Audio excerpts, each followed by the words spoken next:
Mondo batte Vole Bergamo 1991 in un Palacorus Arena pieno, sold out per la giornata dei ricordi di Bergamo, vince 3-0, un commento da parte di Giorgio Zarelli.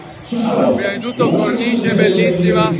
palasport meraviglioso, pubblico spettacolare, è stato bellissimo giocare un quarto di finale in un impianto così nuovo, che ne vorrebbero in Italia di impianti così. Noi siamo fortunati ad avere il Palaverde, ma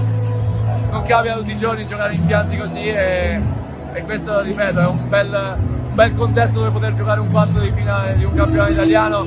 che sale sempre più di livello. Ora, questa partita è stata una buona partita per noi, abbiamo fatto un ottimo approccio, un bellissimo primo set dove siamo stati molto ordinati in modo difesa e contrattacco, un secondo set dove invece siamo stati un po' troppo pallosi, disattenti, tre invasioni, qualche disattenzione in attacco o in ricezione,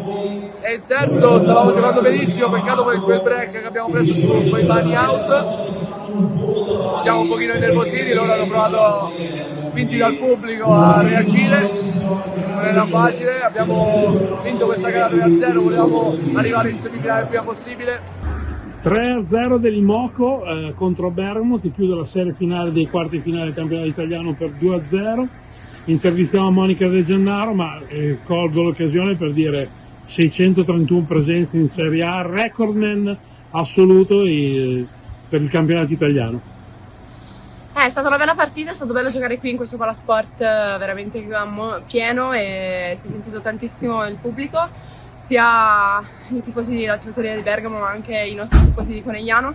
e quindi bello giocare questo quarto di finale qui, l'importante era vincere e approdiamo così in semifinale scudetto. E che dire, sono vecchia, se ho fatto così tante presenze vuol dire che l'età c'è, ma sto bene e sono felice. Sì, certo, un campionato con 100 presenze non c'è, quindi sono tanti campionati, ma credo che sia importante anche il sorriso con cui hai affrontato anche questa partita e quello che stai dimostrando, un esempio credo che vada al di là della giocatrice, ma soprattutto della persona, e credo che tutti i tifosi di Conegliano, tutto l'Imoco ti deve tanto.